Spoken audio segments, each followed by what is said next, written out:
मोहतरम दोस्तों, अस्सलाम वालेकुम। खलनायक यानी ढक्कन नालायक, इसने कुरान की बेहुरमती की है, इसने तौहीन दीन किया है। इसको कौम से और इस्लाम से और पूरे मुसलमानों से माफ़ी मांगनी चाहिए। और मैं आपको कुरान से साबित करूंगा ये तौहीन दीन का मुर्तकिब हुआ है। और अगर मुसलमान वाकई समझते हैं कि तौहीन दीन की सज़ा जो है सड़कों पर बेदर्दी से मारना है, तो खलनायक यानी जाकिर नायक के साथ उससे बदतरीन सलूक होना चाहिए कि जो एक आम मुसलमान के साथ पाकिस्तान भर में कई बार हो चुका है। मेरे सामने कुरान खुला हुआ है और मैं इस मरदूद मलऊन मनहूस के जुमले आपको सुनाऊंगा और कुरान की तिलावत करूंगा और पुरानी तफसीर इब्ने कसीर से कुछ रेफरेंस पेश करूंगा और उसके बाद फैसला आप कीजिएगा। ये मलऊन शख्स जिसको पाकिस्तान में बतौर स्टेट गेस्ट बुलाया गया है, ये तौहीन दीन का मुर्तकिब हो रहा है या नहीं हो रहा। आइए सबसे पहले हम वो आयत पढ़ते हैं, बल्कि आयत पढ़ने से पहले इस शख्स की ज़बानी सुनिए क्या कह रहा है, फिर मैं आपसे बात करूंगा। सूरा नूर, सूरा नंबर 24 आयत नंबर 30 में कहा गया है कि मर्द को गुज़र बसर करना चाहिए। मिसाल के तौर पर कोई भी खवातीन को देखा और कुछ गलत ख्याल आया तो उसे गुज़र बसर करना चाहिए। टीवी के ऊपर अगर एक न्यूज रीडर आधे घंटे के लिए न्यूज दे रही है, और पहली बात, मैं अगला जुमला बाद में सुनाऊंगा, यह है जो सूरा नूर, उसकी ये 24वीं सूरत है, सही कहा इसने, 30वीं आयत है। ठीक है, आप इसका तर्जुमा पढ़ लें, मैं अरबी इस वक्त नहीं पढ़ रहा।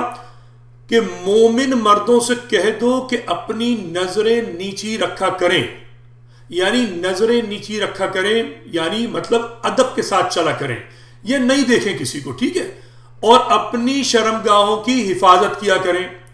ये इनके लिए बड़ी पाकीज़गी की बात है और जो काम ये करते हैं खुदा इनसे खबरदार है। ठीक है, अच्छा, इसने तर्जुमा गलत किया है, दरगुजर करना, और उसके बाद इसने इस आयत का मजाक उड़ाया है। इसकी जो इसने तफसीर बयान की है वो बहुत घटिया है, उस पर हम बात करेंगे, सुनिए। 20 मिनट वो टीवी के ऊपर है। अगर कोई आदमी वो औरत को देखता है मेकअप के साथ, उसके दिमाग में कुछ नहीं होता है तो डॉक्टर के पास जाना चाहिए। कुछ प्रॉब्लम है आदमी में। आप लड़की को 20 मिनट तक देखिए, आपके दिल में हलचल नहीं होती है, मतलब आप मेडिकली बीमार है मेरे हिसाब से। वो अलग बात है, इतनी हलचल होती है, आपको आदत हो गई तो आपने सुना, मतलब इसका पूरी जो तवज्जो है वो इस पे रही कि टीवी पर कोई औरत मेकअप में आएगी तो उसके किसी के दिमाग में घटियापन आना लाजमी है, और अगर नहीं आएगा तो वो जो है बीमार है। आइए, मैं ये तो आयत आपने जो है इसको पढ़ लिया, इसका तर्जुमा पढ़ लिया, मैं आपको जो है ये दिखाता हूं इब्ने कसीर से। ठीक है, ये देखिएगा इब्ने कसीर से। इब्ने कसीर में इसी सूरह नूर की जो तफसीर बयान हो रही है उसमें एक वाकया है जो मैं आपको पढ़ के सुना रहा हूं। जो ये एंकर्स की बातें कर रहा है ना, औरतों पे रोज हमले करता है ये बदबख्त शख्स, और इसने, मैं उस पर भी बात करूंगा जिसने कहा था कि जी औरतें जो हैं जो शादी नहीं करती हैं वो जो पब्लिक प्रॉपर्टी हैं। हम कुरान से थोड़ी सी आज बात करेंगे। ये पढ़िए जनाब, ये तफसीर इब्ने कसीर, जाके आप खुद खोल लीजिए, तफसीर सूरह नूर पारा 18 और 382 पेज है, 83 शुरू होने वाला है। हाँ, बाज उल्मा ने बेशहवत नजर को हराम नहीं कहा। आ रही है बात समझ में? अगर आप किसी को देख रहे हैं और आप उसको सेक्स की नीयत से, क्या कहते हैं, जिनसी तौर पर नहीं देख रहे हैं तो हराम नहीं है। आ रही बात समझ में? और इसकी बड़ी वाज़ेह मिसाल है कि इस्लाम में जो तालिबान का पर्दा है वो नहीं है। जैसा ईरान में पर्दा होता है, जैसे पाकिस्तान में पर्दा होता है, वो असल कुरान का पर्दा है कि भाई आप अपने सीने को कवर कीजिए, ये कुरान कह रहा है। ठीक है, हम मजीद तफसील में नहीं जा रहे, आप पढ़िए ये वाकया। इनकी दलील वो हदीस है जिसमें कि ईद वाले दिन हबशी लोगों ने मस्जिद में हथियारों के करतब शुरू किए और उम्मुल मोमिनीन आयशा रजी अल्लाह अन्हा को आ हजरत ने अपने पीछे खड़े कर लिया। आप देख रही थी, यहां तक कि जी भर गया और थक कर चली गई। अब आपने बात सुनी, बीबी आयशा जो है रसूल के साथ ना महरम मर्द नहीं बल्कि तफरी की एंटरटेनमेंट कर रही थी। यही मकसद हुआ ना, अगर आप इसको समझना चाहें कुरान से। जो मैं नहीं कह रहा, ये तफसीर इब्ने कसीर की लिखी हुई है। मैं तो ये कहता हूं कि कुरान की आयत, क्योंकि कुरान खुद मैं आपको अभी आयत पढ़ के सुना दूंगा सादे अल्फाज में, उसको समझिए, उस पर अमल कीजिए। तफसीरों की जरूरत नहीं है, तफसीर में खुद घुमाव फिरा होता है।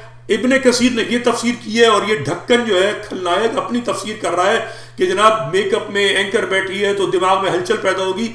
यहां पर उलमा कह रहे हैं माजी के, ये इब्ने कसीर लिखी गई है मेरे ख्याल में 200 या 300 हिजरी में, कि बेशहवत नजर को हराम नहीं कहा है। ये हेडलाइन है पूरी मेरी इसकी जो मैं आज बात कर रहा हूं, ठीक है। उसके बाद औरतों के लिए मजीद चूंकि बात आ गई, आप पढ़ लीजिए।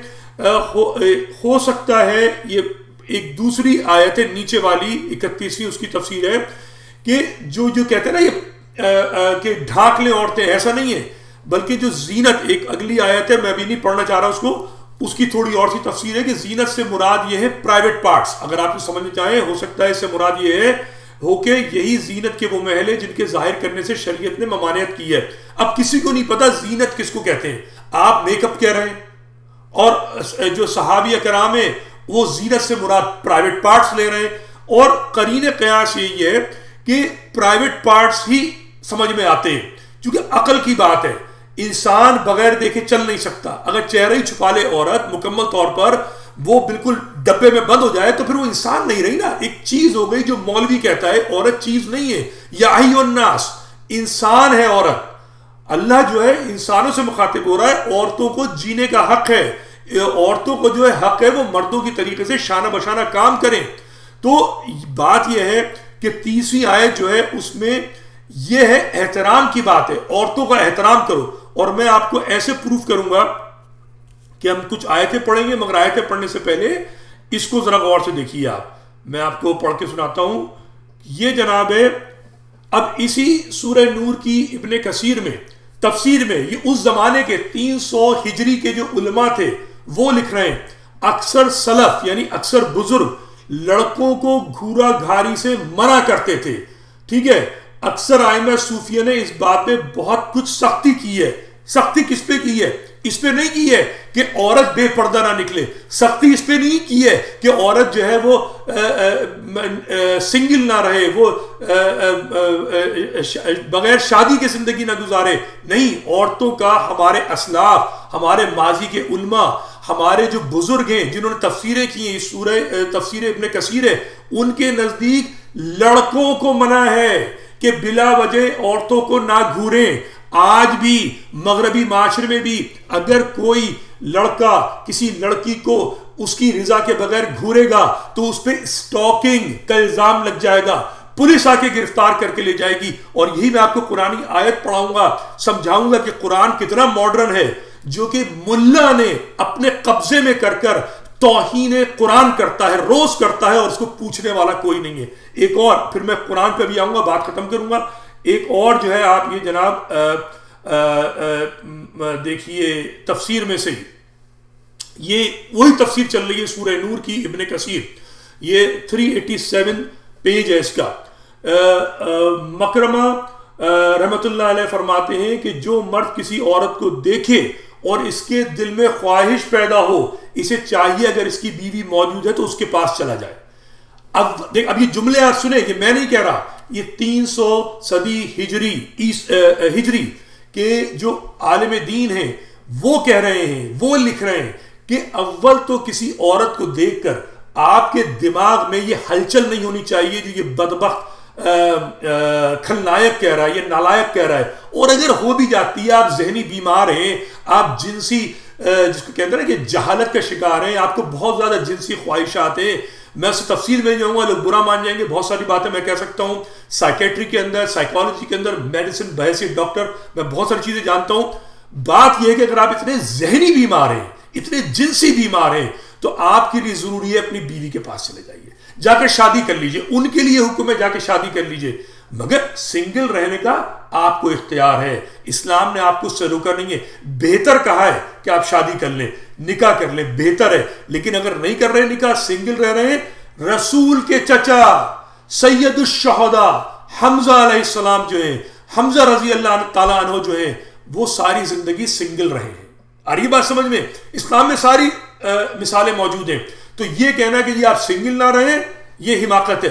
तो आगे हम इस बात को थोड़ा सा और बढ़ाएंगे और फिर हम ये एक और आपके सामने पेश करते हैं, फिर मामला खत्म। ये हो गया, अच्छा ये भी हो गई, और ये और देख लीजिए आप आखिरी इसी तफसीर से।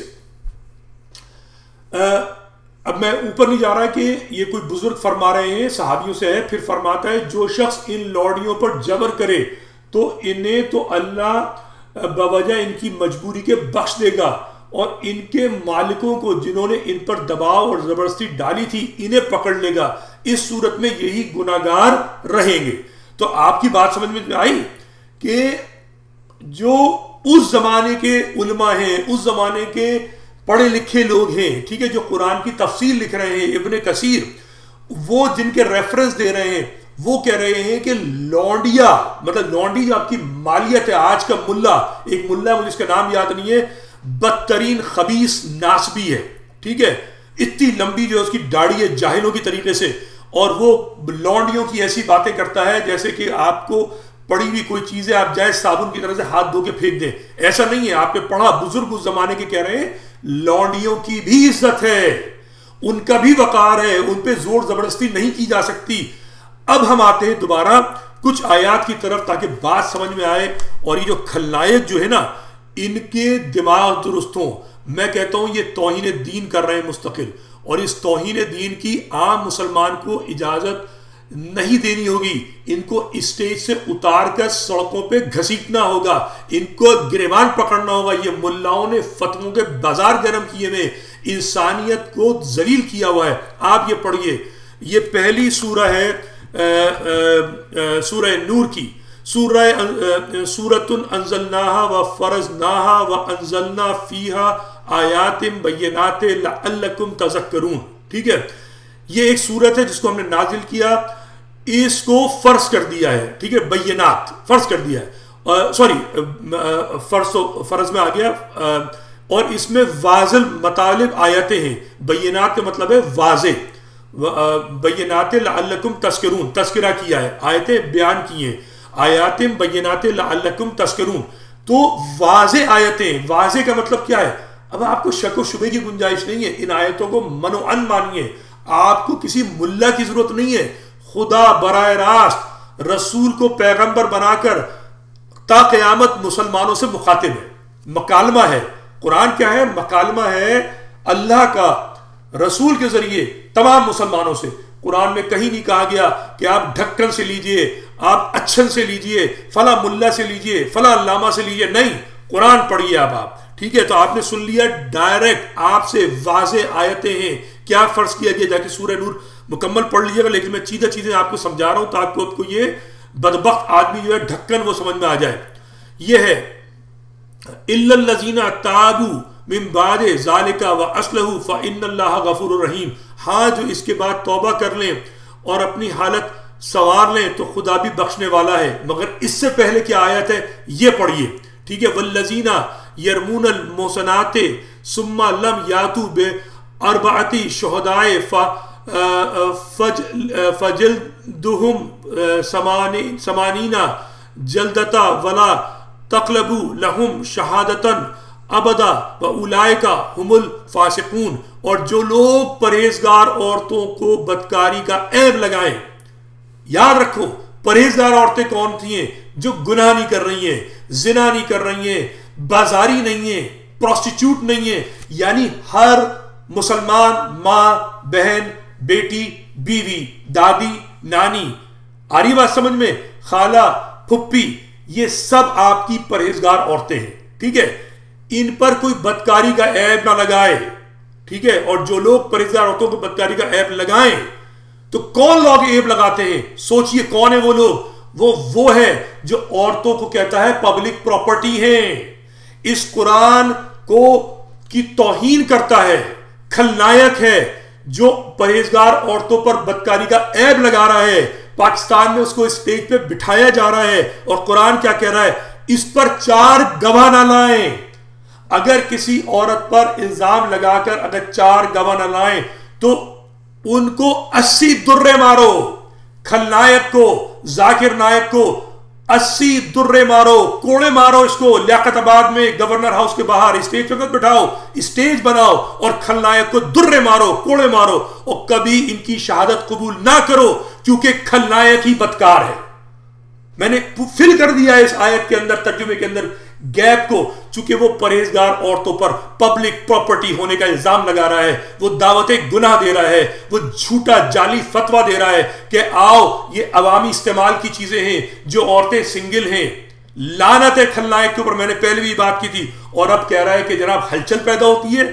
समझ में नहीं आता कि आप लोग इसको क्यों बर्दाश्त करते हैं। तो जो मैंने 5वीं आयत पढ़ी थी, इनकी तौबा तब कबूल होगी जब इनको 80 दुर्रे पड़ चुके होंगे।